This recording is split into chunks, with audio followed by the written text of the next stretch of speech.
This is the Martial Arts Lifestyle Podcast, where we talk with martial arts practitioners about their histories and the influence their practice of martial arts has on their lives. You are listening to the free version of this podcast, which is abbreviated. Help support this program by considering to subscribe to us on Patreon and access the full-length version of the Martial Arts Lifestyle Podcasts, all for the price of one coffee shop coffee per month. Go to www.patreon.com/malmag. That's www.patreon.com/malmag. In this episode, I sit down with Paulo Pereira. Paulo had been at the Inosanto Academy of Martial Arts for about a month at the time of this interview.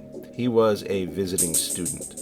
I'm picking up the conversation before my usual show intro because Paulo was reflecting on his time at the academy, and we were discussing living in the moment. I think it would be something that listeners would enjoy. So we're starting into the conversation just a little earlier than we normally do. Yeah, we'll edit. Yeah, exactly. That's the beautiful thing about editing and not doing things live. It has been a very emotional weeks, but this week has been a little rough. So it's like a lot has been happening. Are you feel like you're coming up to the end? Is that kind of? Oh, it does. It does. I posted today about that. Oh, I'll have to have a read of it. But some things have been happening in this last week that I was like, okay. But at the same time, I got here in a Thursday, after I don't know how many hours of flight and bus and all that, and I got here, went to train in the same day, and it has been like non-stop, non-stop, and the people coming, talking with me, seeing Guru, talking with people, hearing the stories about Salam. Yeah. Everyone had a little bit of story, so it was like, wow. But the speed of things, the speed of time was normal. And suddenly I realized that I only have one more week.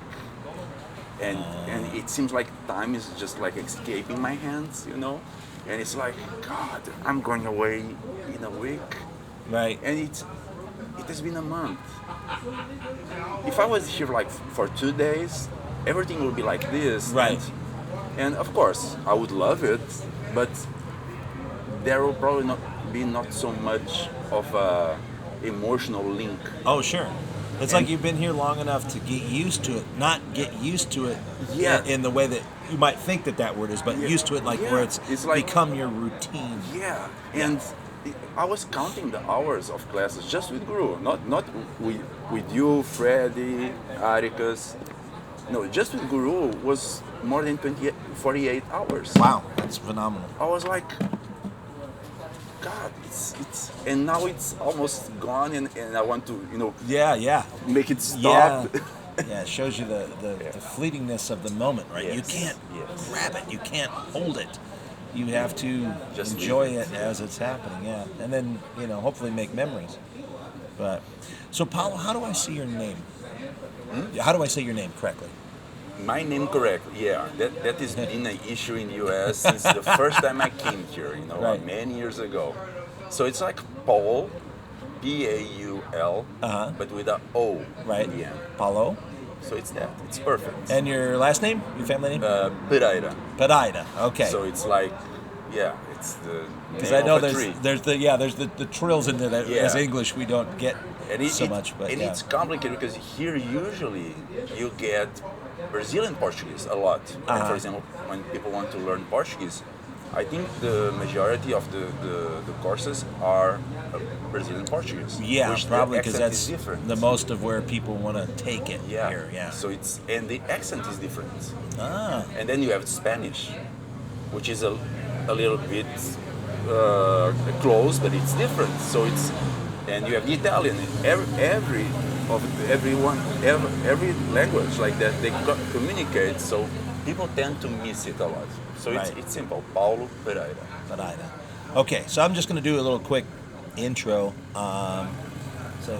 Welcome to the Martial Art Lifestyle Podcast, and today I'm sitting here in Marina Del Rey, enjoying a little coffee and tea at the Coffee Bean down the street. So a little plug if they want to throw a little something at us at some time.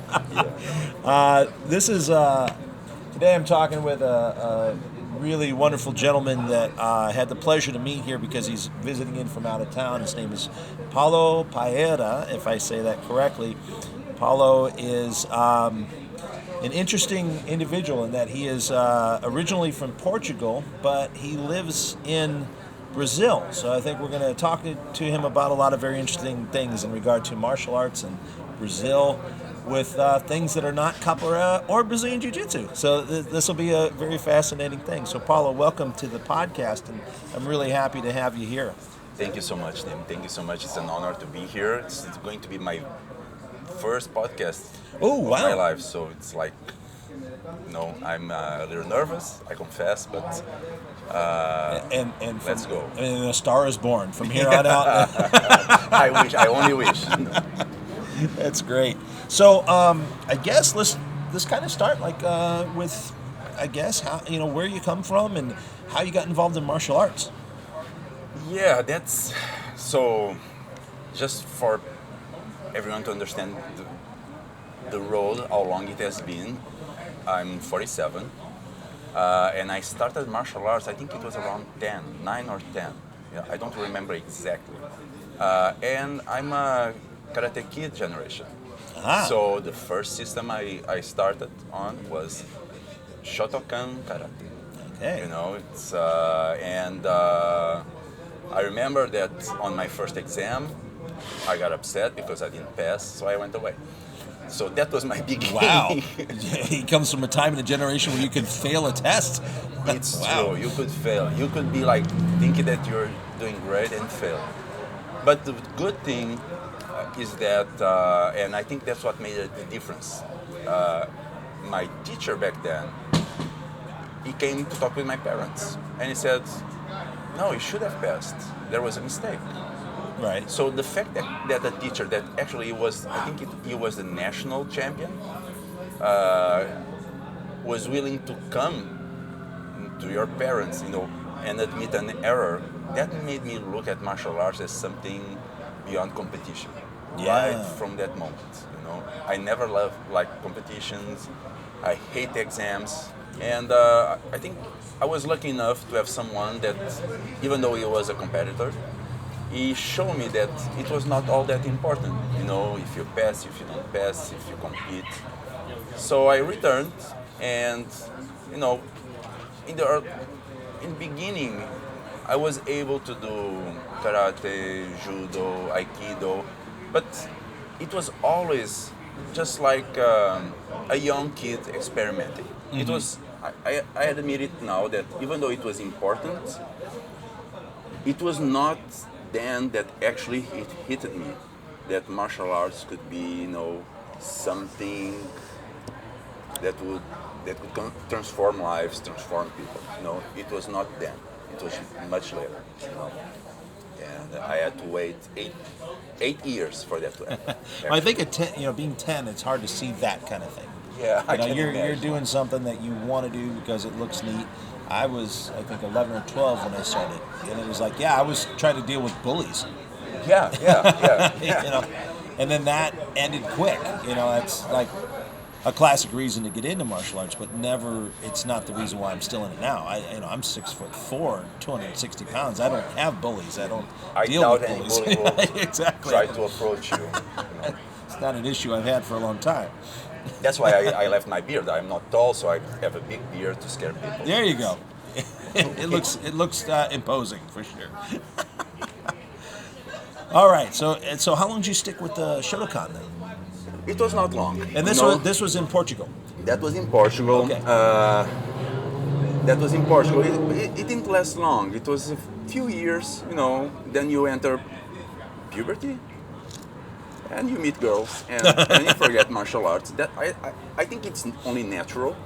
There is this period of your development that I had the father of a friend of mine. He always said that teenager is actually the name for a disease that happens.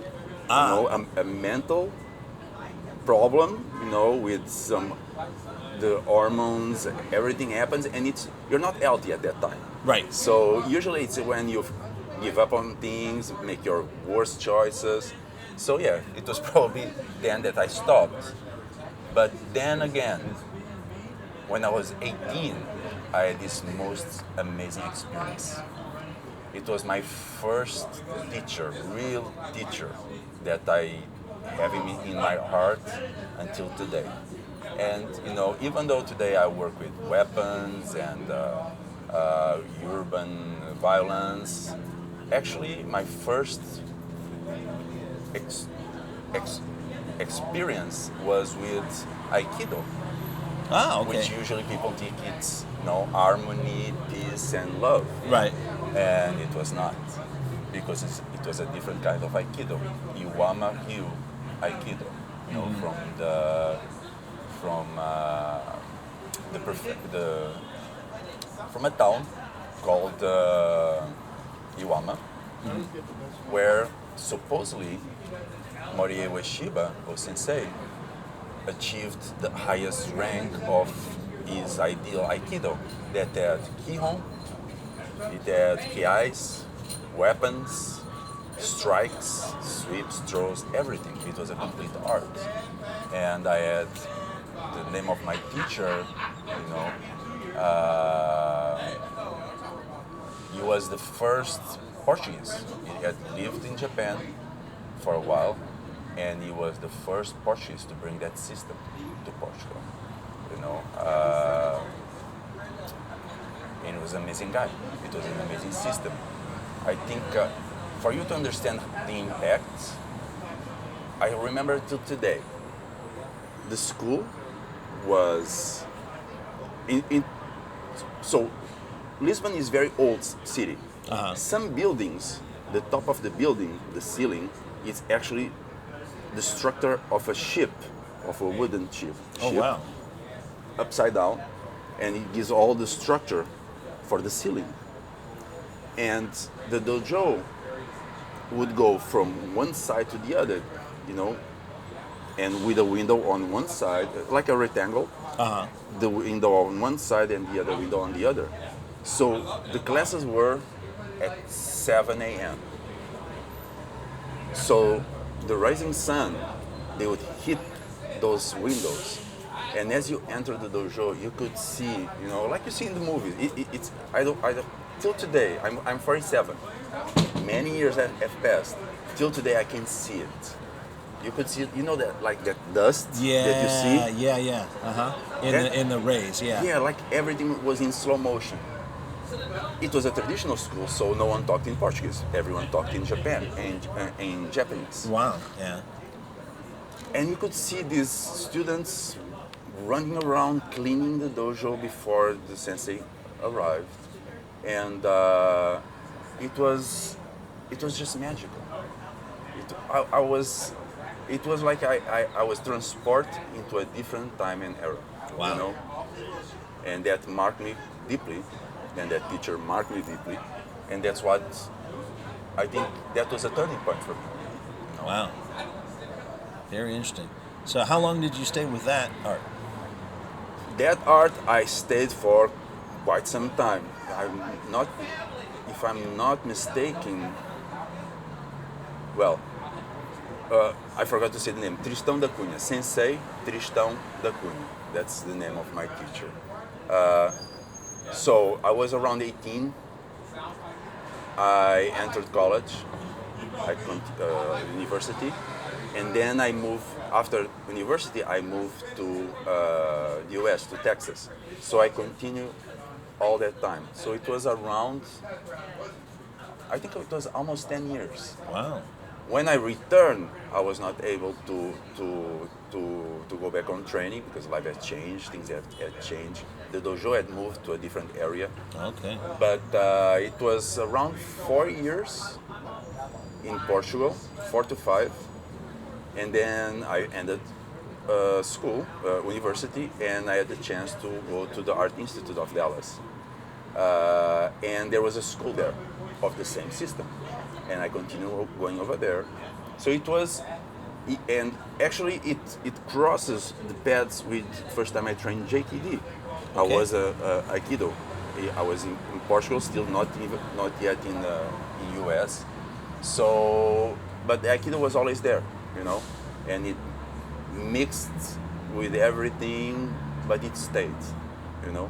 Even today, not training anymore, but I use it in almost anything, you know, the way to explain things. It's part of my life, even though I don't teach it, you know. Right, right. Wow. So you first saw JKD in Portugal. Yes. So it was a, yeah. It's a complicated issue, okay? So some names I'm not going to mention Okay. because I don't think it's good. But even though there's some not so great results of that experience, but they are not as important as the good thing that came from it. Right. Okay. There was no JKD in Portugal. There was people that trained different things. They read, and they would call it JKD. Okay. So it was always something very, just like in Brazil. I realized in Brazil there was also a lot of that. People that try to have something without the efforts, or because they don't have a way to go at the places, they try to make their own. You know, so it's right. two Okay. views of the same problem. Right. One maybe not so nice, and the other one is an innocent, Well-meaning, but yes, yeah. Okay. but not the best way to do things. Right, right. You know. So at that time, I met a group, and that group was connected with Tim Tackett, Okay. which for me is one of the top instructors. Not instructors, but more than that, the way he sees JKD is very interesting. Well, it's definitely a name when you think JKD, and you think, even though he's technically second generation, Yes. you don't necessarily look at him like that. Yes, You know, yes. you look at him as someone who has been part of the people who have defined it for us. Yeah. And I like the harmonious way that he always seemed to put things, not creating separation between the groups, but Right. trying to have a way of talking about things that aggregates. And I always liked that. At that time, let me tell you, I had no idea about Innocento Academy. I was just starting. Okay, I was doing Aikido. I knew all the problems and things about Aikido, but JKD was the beginning. So here I am, in this group. I remember till today the instructor, how he showed me what JKD was. So he turned me. I was what? I was 20 years old. Yes, 20 years old. I was already training for 2 years, Aikido. And he said, "Well, Paulo, you wanted to learn JKD, but before you learn, you start learning having class. Let me show you what JKD is, so you understand right in the beginning what we're going to do." And he put his hands on my shoulders and took me to a mirror. So JKD. So JKD is this, and he left. left you In looking at yourself in the mirror. Yes. So you see, of course, for a 20-year-old kid, that goes like boom Right, in your mind. right, right. Like your eyes start shining, and you're like, "Whoa, I found my place." Of He course. gave you the ending scene of Circle of Iron. Did you ever see Yes, that? yes. He was a smart guy. He might not be the most clear person to deal with, Uh-huh. if you understand what I mean, but he was very good in what he did. He was a smart man, very intelligent, very good with physical conditioning, movements. he was someone that would stand, even though if sometimes he didn't do things the nicest way. But he marked me, and it was during that period. And I was talking the other day with an old friend of mine that also trained 2 days ago. Mm-hmm. We were talking on Instagram, and he trained there too, JKD. And one day, at Saturdays, we used to have this big class from 8:30 in the morning to 1, 2 in the afternoon. And then we would all go eat lunch until it was night, like 4 or 5 hours of lunch, talking and all that. So it was this time that we were arriving at the parking area, and we were sitting. We're probably a little bit drunk, I guess. We were sitting on the floor, talking about I don't know what. And it seems like I told him, we started talking about our dreams. And I was 20 years old, okay, 21. And it seems like that I turned to him and said, my dream is to be a martial arts instructor. Wow, okay. And I forgot about that. Okay, I forgot about that conversation we had and all that.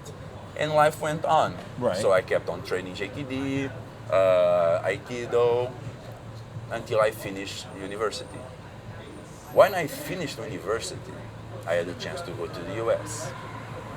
So I left the group, went to the Art Institute of Dallas. In Dallas, I had the chance to train a little bit of Ted Wong system with a guy that was very nice. It was a American-Mexican guy, a lovely person. So I trained a little bit with him. I had the chance to train a little bit of Kung Fu. I kept on doing the Aikido. But things were so busy, and I was outside my home. Right, so, and you were going to school. And I was going to school. Yeah, that's always busy. And everything was very tight. So I trained, but it was not like in Portugal. And then this period of my life ended. I returned to Portugal. I stayed there for not very long. I think it was 2 years that I stayed in Portugal after the US. I had the chance to train historical fencing, Spanish style, the La Verdadera Destreza, Krav Maga, but I was not with that original group anymore of JKD. I trained a little, but life just turned around, and suddenly I was in Brazil. I was almost 30 years old, and I was in Brazil, in a place that I didn't know. Wow. And searching for martial arts so I could keep on training, and I couldn't find anything.